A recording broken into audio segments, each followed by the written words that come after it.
Once was a land of woe and strife, where the people were bereft of hope. They prayed to their gods of might and light to deliver the heroes of old. Instead they got heroes. Did you hear the quotes in my voice of moral ambiguity?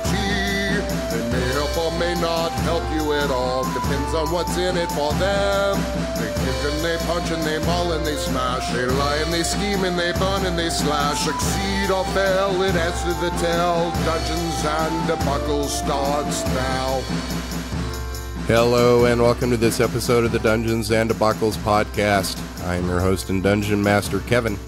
Going around the table, Hannah. I'm Hannah, and I'll be playing Talia, the human rogue. And John. Hello. I'm playing Alunodas, who I think now technically is neutral good, just sort of weird about it. And Shane. I'm Shane, playing Alexander, the human bard. And Blake. I'm Blake, and I'll be playing Juliet, the Dragonborn eldritch knight / wizard. Okay, so last time on Dungeons and Debacles podcast, the Dark Companion saved Cordmus. You learned that there was a nasty tabaxi warlock that lived up in the hills that had been terrorizing this town on Cordmus, which is the first snow. You woke up to find that your valued magical items and weapons had disappeared. You found out from the innkeeper Jared downstairs that it was the Pinch. Him and his group of goblin henchmen had came down from the mountains and stolen all the Cordmus gifts from the town.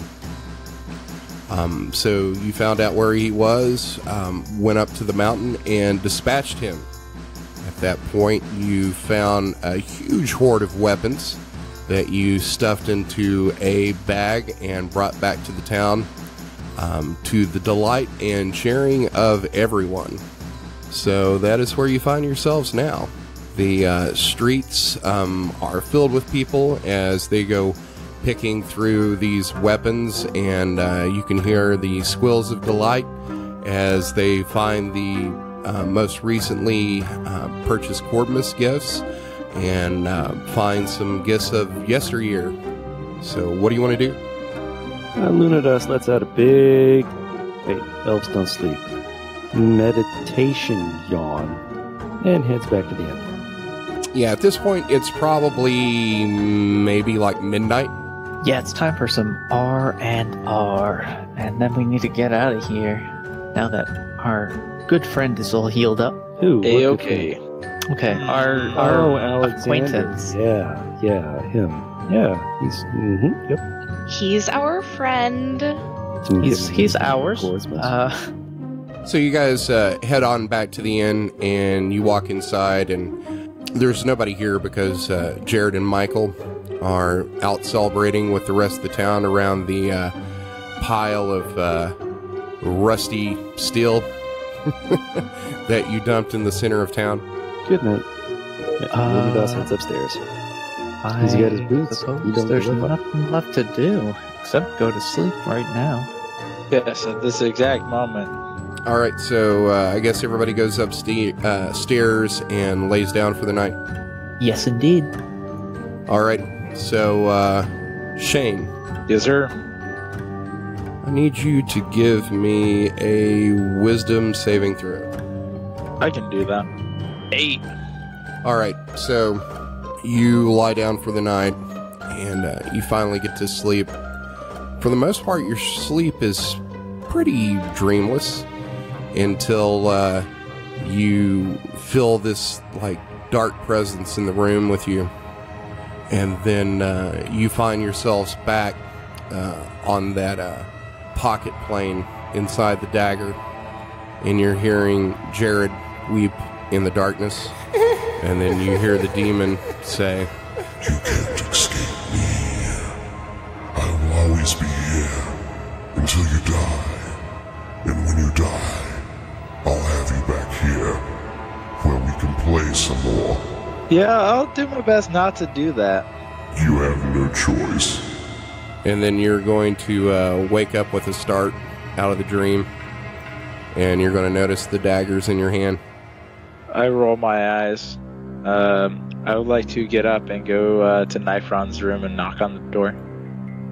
You knock on the door, and after about 10 seconds, you see the door crack about an inch, and out of the lamplight from the hallway, you can see light reflecting off his sigh that's pointed toward you. And then he just looks at you and says, "Oh, it's you. What do you want? It's late."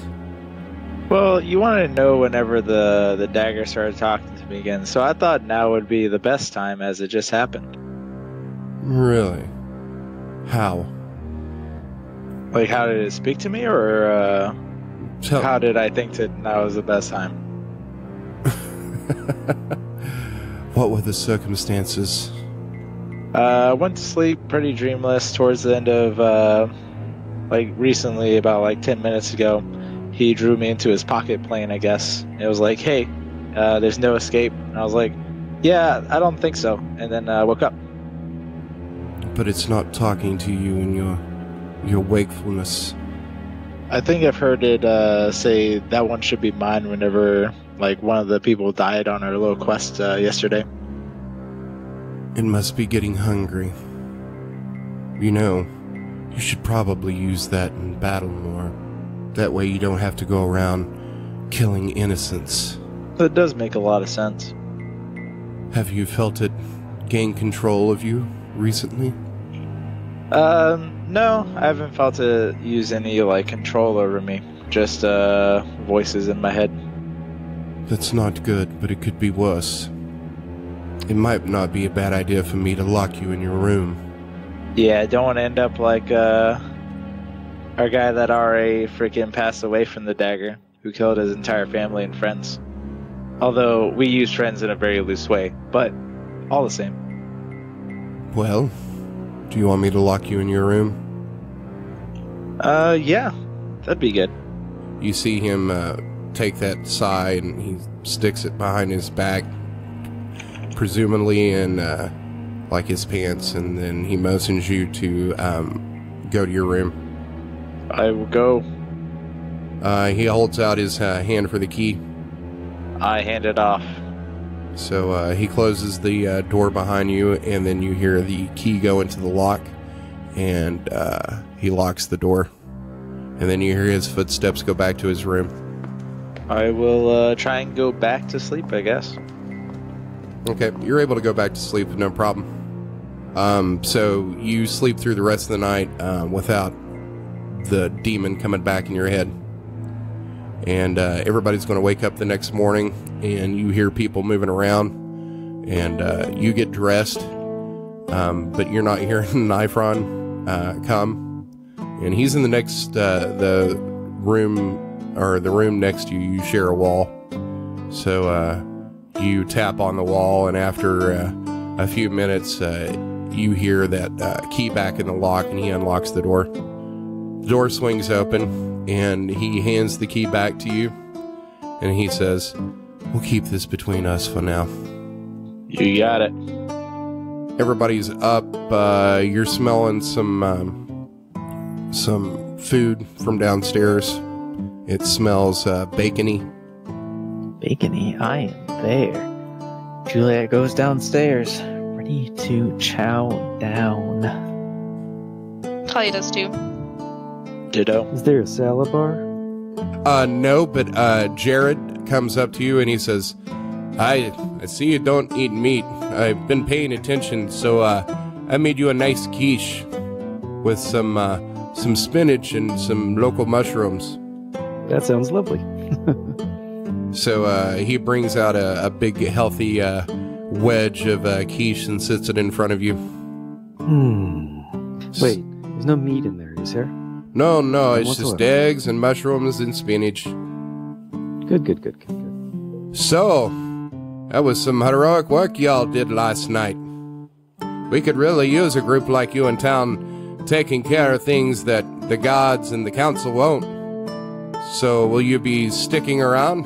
You've made quite a name for yourselves. Well, we'll be heading on our way now. We have things to do. We only stopped by to take care of our friend over there. Oh, we'll be sad to see you go. But I'm glad your friend's feeling better. Yeah, I was feeling like death the other day. And Talia's gonna spit her food out when Alexander says that he was feeling like death the other day. Well, I'll let you about your meals. How much longer will you be staying? I'm not sure. We may be leaving today. Today, will you? I'd figured you want another day of rest after that must have been heroic battle with the pinch up there. What exactly happened? What did you find up in that mountain? Tabaxi, some goblins. They're dead now, so it doesn't matter too much. It's amazing you found all the weapons, and how did you get them down here? You didn't have your cot. We have a wizard. She has her ways. That's so sweet of you, Alunodas. You're very talented. Pew pew. I figure you'd also want to be spending, at least another day. You didn't have much of a honeymoon between you two. You got married, then you went and fought that tabaxi. What's a honeymoon? Oh, that's where, after you get married... Well, I shouldn't have to explain this to you. And then he looks to Juliet as his face turns a little red. As in, I don't know that I should be explaining this to your husband. I'll be talking to him about it later. And he's going to give you a wink. I'll just sort of stare at him for a little bit and shrug and eat my quiche. Well, I'll let you about your meals. If there's anything, and I mean anything I can do, just please let me know. And before you go, I'll hook you up and get you some supplies before you leave. Thank you kindly. Too kind of you. Thank you, sir. Anything for you. And he's going to gather up some plates from the table that aren't being used and walk into the back. It's the middle of winter. Where would we get honey? It doesn't make any sense. From the honey bears, duh. They don't make honey. Bees make honey. God, I thought honey badgers made honey. No, there's some good everything. thinking. You get it from their honey glands. That's why they're so Milking honey aggressive. badgers is the worst. Well, do any of you have any business left in the town to attend to? I would just like to disseminate some of the papers, but that we can do on the way. I have some stuff I have to pick up at the blacksmith and leatherworker. And we should let the temple know we're going. So, Talia, as you leave to go pick up your dagger spring and your boots, you walk outside and Michael's out there. And he sees you come out, and he's got kind of this sad look on his face and looks at you and says, I hear you're leaving. Yeah, we gotta continue our adventure. Well, I'll be sad to see you go. I was hoping you'd stick around for a bit longer. Unfortunately, we can't wait for the weather to get worse. We have to get going. So, will you keep your promise and bring me back some chocolate if you come back this way? Absolutely. Well, I guess I'll let you be about your business. I'm sure you've got more important things to do than to talk to a stable boy. Aw, don't be like that. Do you have anything you need to do? You can come with me to pick up my things that I had made. So his face lights up and he says, sure, my chores can wait. So we're gonna head that direction. Okay, so you head towards the blacksmith's. Cue awkward conversations. So, the streets are muddy or snowy, possibly both. So he asked about the pinch. He was like, so did you strike the final blow? I didn't, but I got the first one. That counts for something. Did you get hurt? No, not at all. She lies. Roll me a deception check. 21. He's like, wow, I can't believe you fought him and all those goblins without a scratch. You must People be tend fit. to Go ahead. people tend to ignore little girls. Either that or I'm sure you're very good. That too. So these awkward conversations keep going. You get to the blacksmith, and the blacksmith, Farron's like, he's like, here you go, and hands over this spring-loaded dagger sheath that goes on your forearm. He shows me how to use it. Yeah.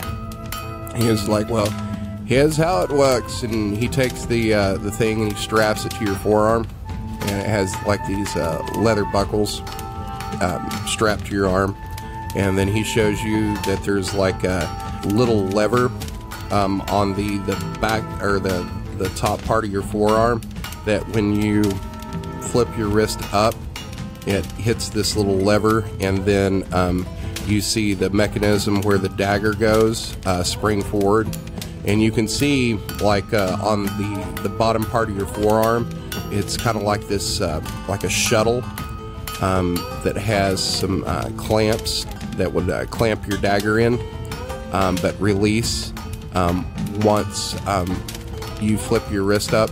So basically in like 2 motions, you flip your wrist up and then back down, and from there you can grab a hold of the dagger, and the dagger releases from the clamps. Swish and flick. And Farron's gonna say, pretty proud of that work. Never had call for anything like that. Maybe I'll put it on the menu now. I'm gonna tell him this is absolutely gorgeous work, and I'm gonna tip him 40 gold. Well, thank you. I hope it serves you well. It will, sir. It will. And then Michael's looking at this, and his eyes are just wide, and he says, why would you need anything like that? Protection, in case I can't get to the daggers on my hips. How many daggers do you have? Just 7. And you say that his eyes go wider. Oh, okay. I guess you know what you're about. I like pointy things, and and Talia's gonna blush. So, so he scratches his head and rocks on his heels for a little bit, and he says, what else? Was there something else you needed to do? Yeah, the leather worker made me a new belt with sheaths for my daggers and some boots with sheaths. For more knives? Yes. Okay. And she's just gonna look at him like, I mean, I just told you I had 7 knives, but like in her eyes, like, duh. It's yeah, you know what I mean. So you go to the leather workers and you pick up the belt and the boots, and try on the boots and the belt, and they both fit, and they look pretty good. And he spent some time putting some like engravings and some scroll work on the belt and the boots, and they look really nice. I'm going to tell him that he did absolutely beautiful work and tip him 20 gold. Well, thank you. No, thank you, sir. These are so much more beautiful than I anticipated, and I already anticipated gorgeous work. Okay. And then Talia's gonna start heading back to the hotel, like, storing her knives in their appropriate places now. Alright. So you make it back to the inn, and Michael says, well, I guess that should be about my chores then. I'll make sure to say goodbye before we leave. Okay. I'll be sad to see you and Abbott go. We've been playing a lot since you've been gone. He does seem to like you. Next time we come by, I can't wait for you to see how big he's gotten. Yeah. And, I've been teaching him tricks. He's been barking a lot, but I've taught him how to be quiet. Well, thank you so much. So you can add that to, Abbott's skill sheet. The command word quiet. That was actually the first one he learned. Was it? It was. He's quiet, stay, sit pretty, and then we're working on sit and those are the other two we were working on. So then Michael, he's not such a good dog trainer since he already knew it. So Michael's going to go walk away and go about his chores, mucking out the stalls. Alunodas. There's me. So you're heading to the temple. Are you going alone, or are you taking somebody with you?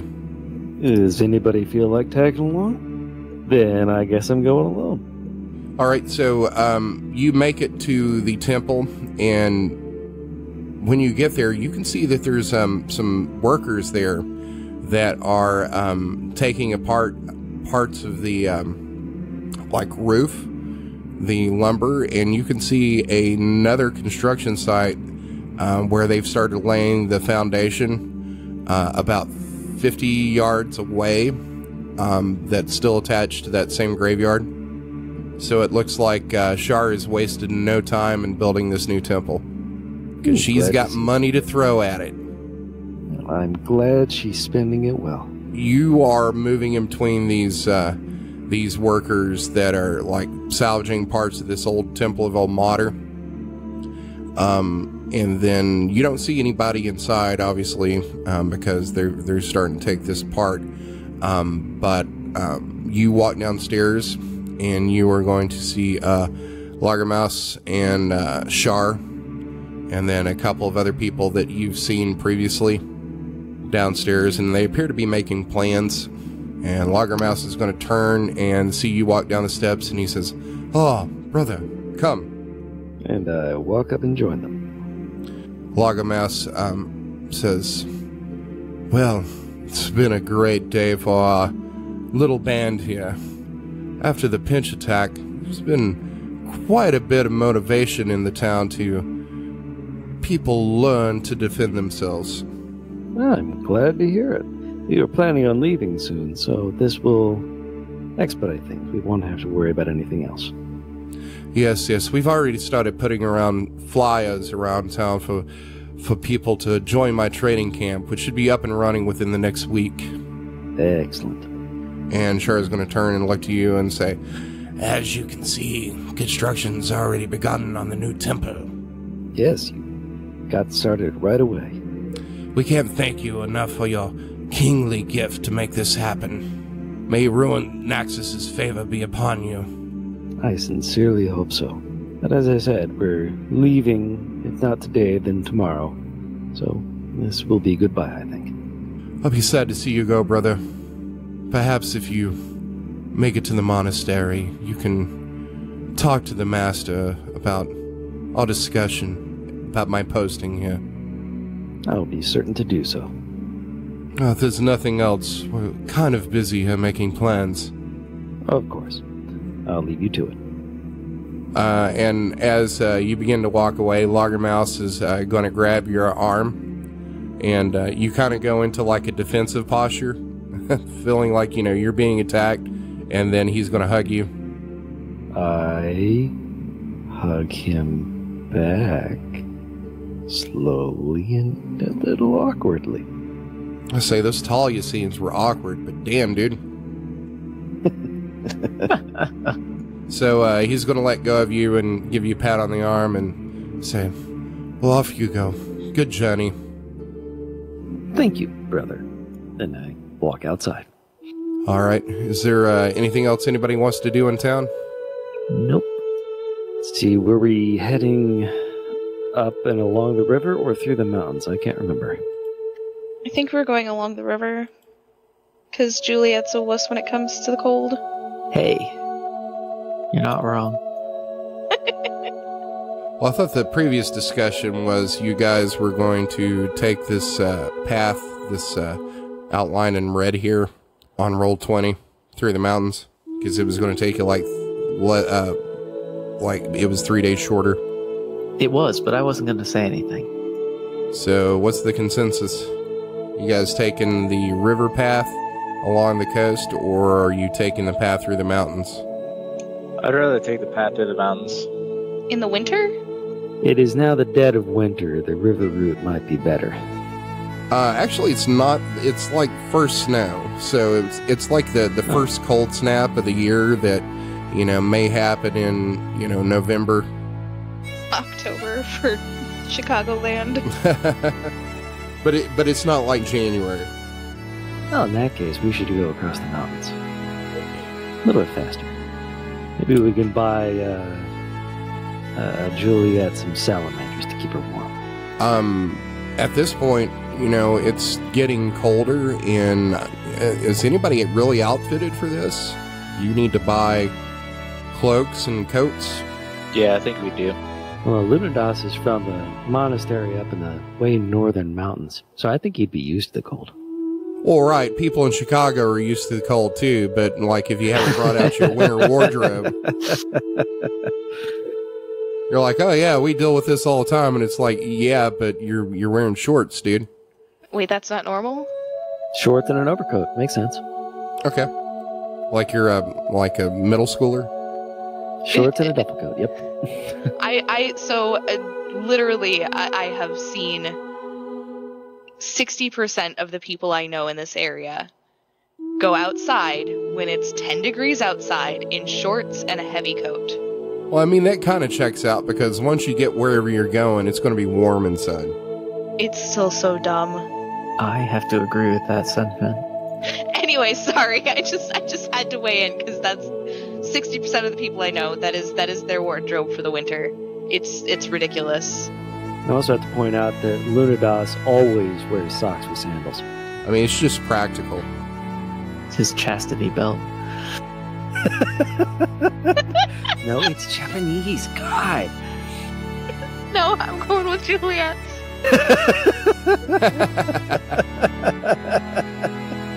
He might have a fanny pouch. I don't know. We'll find out.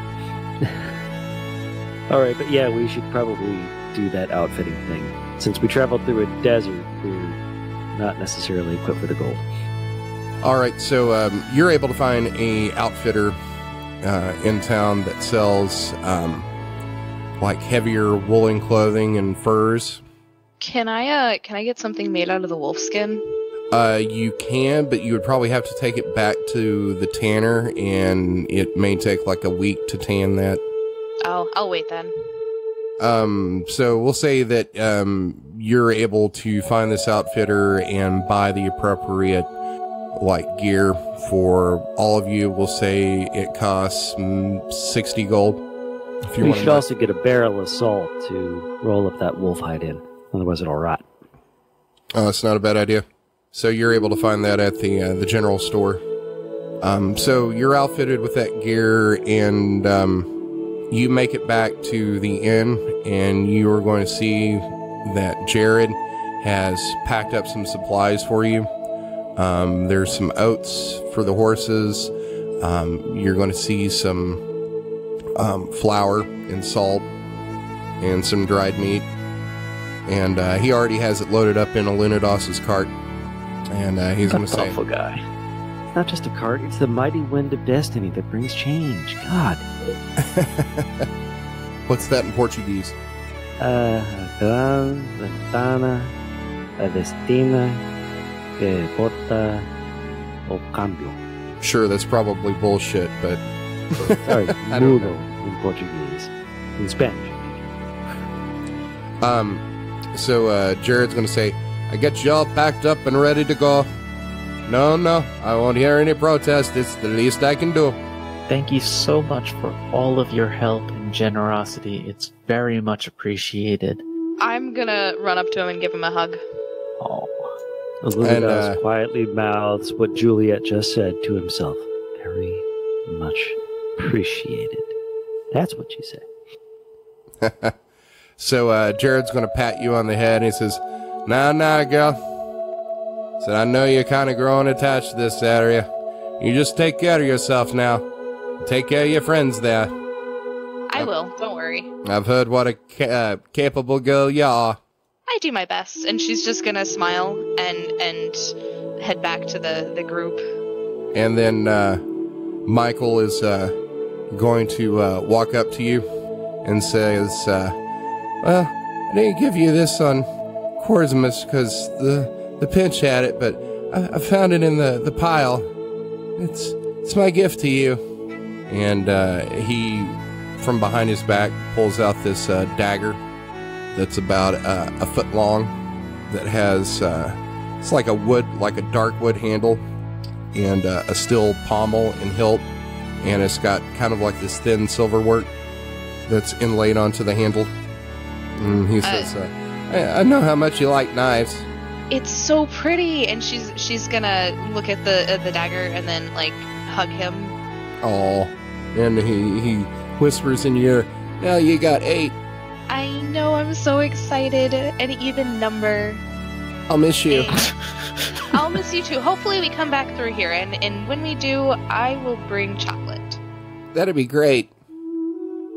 And he's going to try to sneak a little peck on your cheek. She's gonna blush and just be super uncomfortable, but you know, she'll figure it out. And stab him through the throat.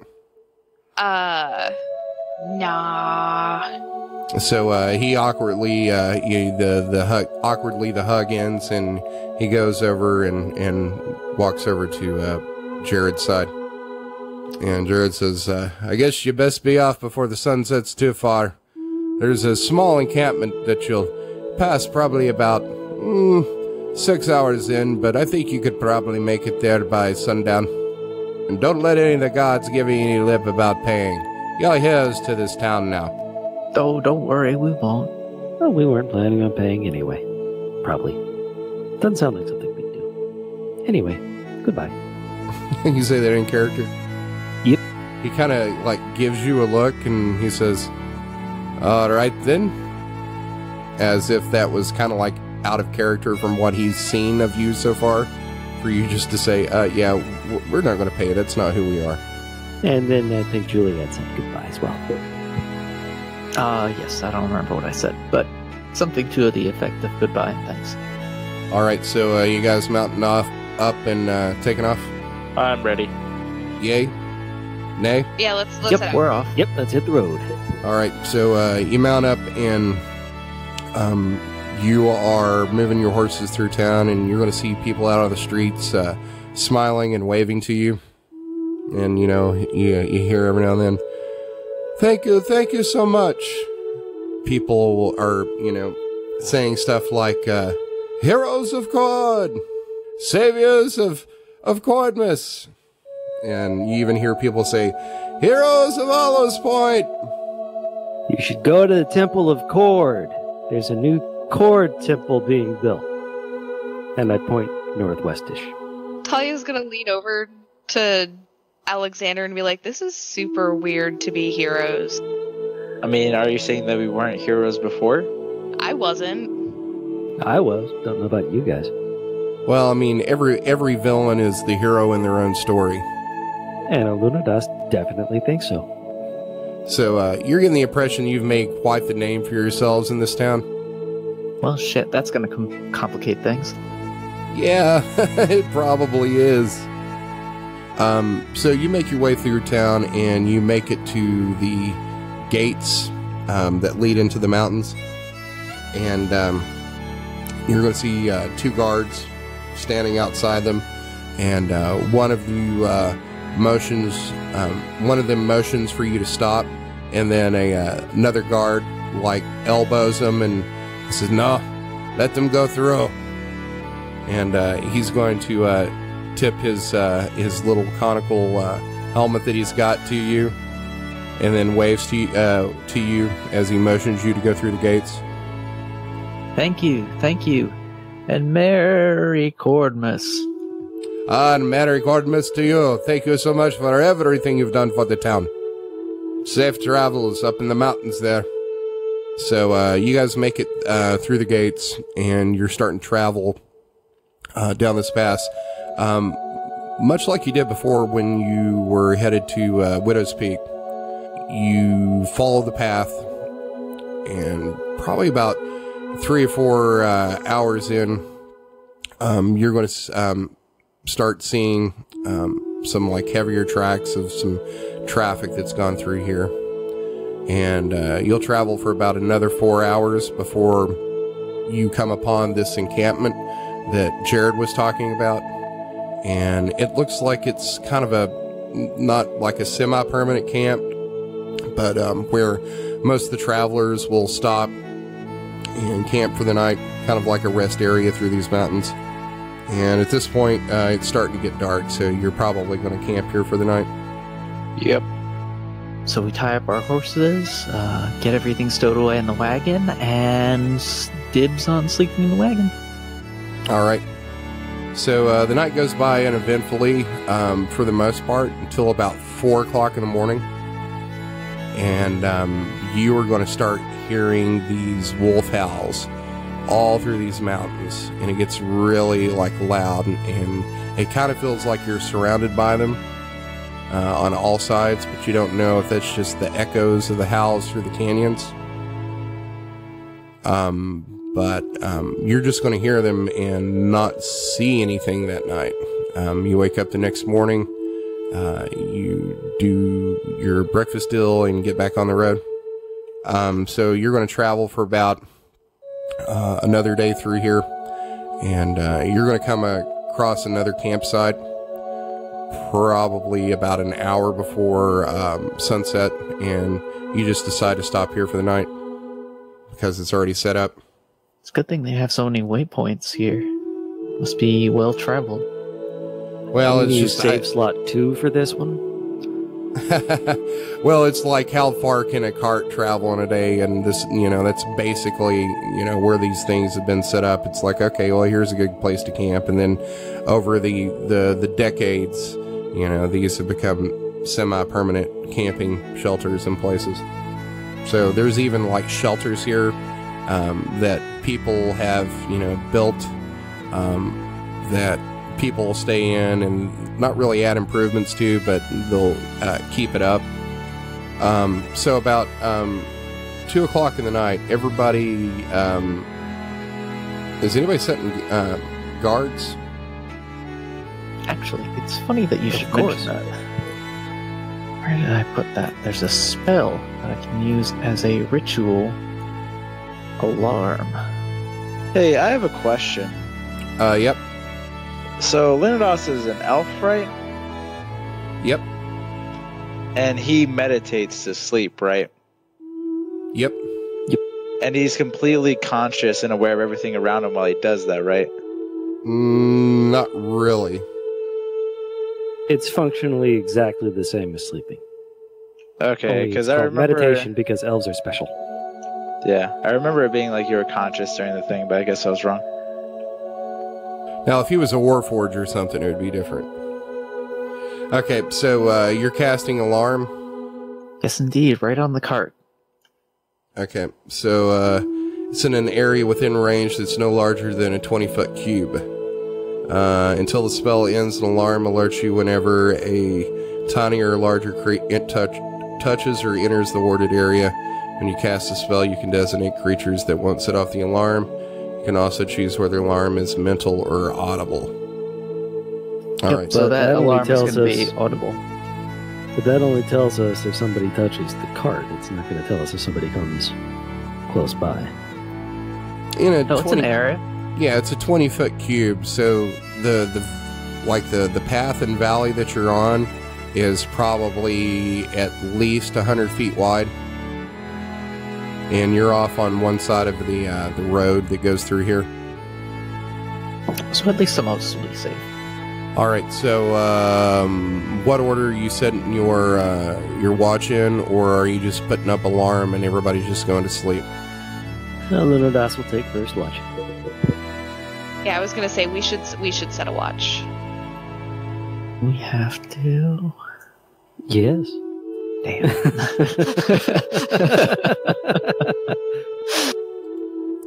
All right. So, what order? So we're gonna have Alunodas, Juliet, Alexander, or Talia. Do either of you want to set up watch? Yeah, I'll play my freaking accordion. I don't think that's such a good idea for us to when we're sleeping. That's the joke. It's a terrible idea. You should play the silence accord. Is that a thing? It is now. He means silence. All right. So, Alexander, you would be on third watch. Yep. Give me a perception check. I shall perceive. 23. All right, so you're on third watch and everybody's asleep and you're tending the fire and you hear this distant roar coming from, you think, miles away, but it's reverberating through this valley. So you think that it's like incredibly loud. Give me a nature check. Nature check? I can do that. 8. Really good at that. It doesn't sound like any creature that you've heard before, not like a bear or a mountain lion or anything like that. But you think, it's just incredibly loud, and you don't know anything that would make a roar like this for as far away as it sounds like it is. That's pretty wild. And then about an hour later, you're going to hear it again, and it sounds closer. Give me another perception check. 13. You're also going to hear like this, like whoosh, whoosh, whoosh sound. How far away? It sounds like it's still maybe like a mile away, which is worrisome that you could hear something like that from like a mile or 2 miles away, in your estimation. I will wake up Juliet. Oh, what is it? What is it? Hey, Juliet, sorry to bother you, but there's some loud ass like weird noises coming from like a mile that way, and it's been closing in on us. So I'm not sure if I should just like wake everybody up, but it's pretty ominous.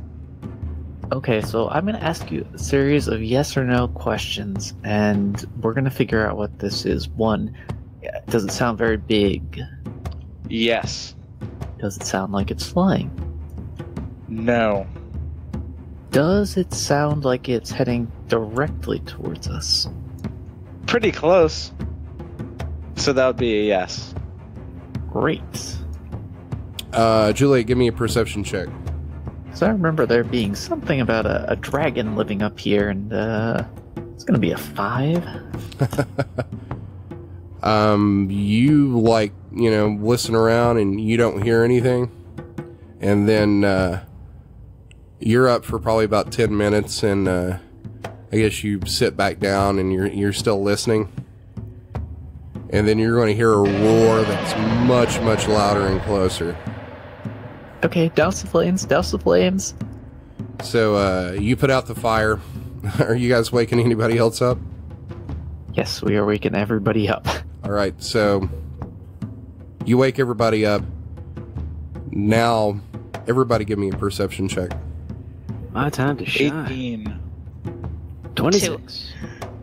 Juliet, you want to give me a perception check? Another one? Okie dokie. Yep. It's going to be a 13. All right, so at this point, you're going to hear a couple things going on. Juliet and Nifron, you are going to hear this whooshing sound again. This whoosh, whoosh, whoosh, whoosh.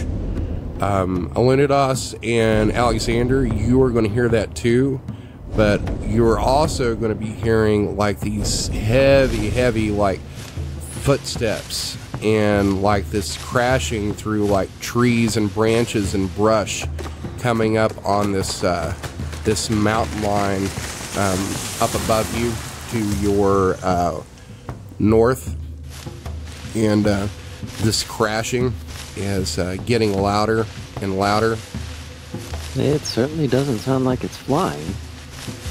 Sounds like it's crashing through the trees. Give me a... maybe it's flying very, very badly, but... give me an intelligence check. 16. You are thinking that these are two distinct sounds that have nothing to do with each other. Oh. They are mighty not related to each other. So the... Whooshing and thudding? So the whooshing sounds like it's coming from your northwest, and then the crashing sounds sound like they're coming from the north. and they're starting to get louder. Oh, they're coming from different directions. Should we run? Hide? Fight? Hiding probably seems like a good idea. I don't think running is going to help us, since we can't see. Yeah. I can see. Great. I suppose let's go ahead and hide then. So we are going to move the horses and the wagon to a spot that's either under brush or closer to a wall, somewhere where they'd be covered.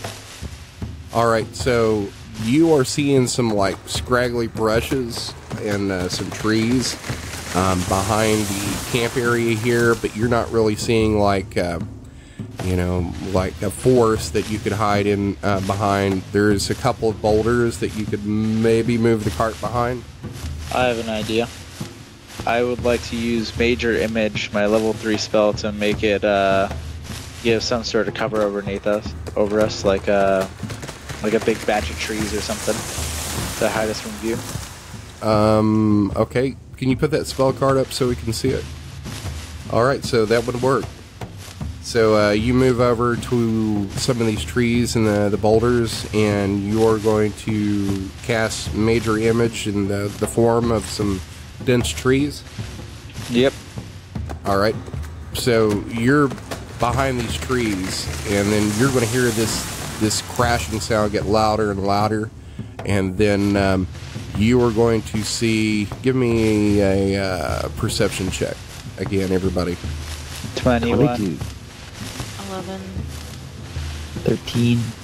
All right, so Juliet, Alunodas, and Alexander, you are hearing this sound up on this northern mountain line, and you're looking up there, and all of a sudden you are going to see 3 giants come bursting out of these trees, and what you see first is like some of this explosion of like rock and some pebbles and some snow that's hitting the ground, and as they're like running down this mountain, like all this stuff's being thrown out in front of them as debris, and it appears that they're either running towards or running away from something.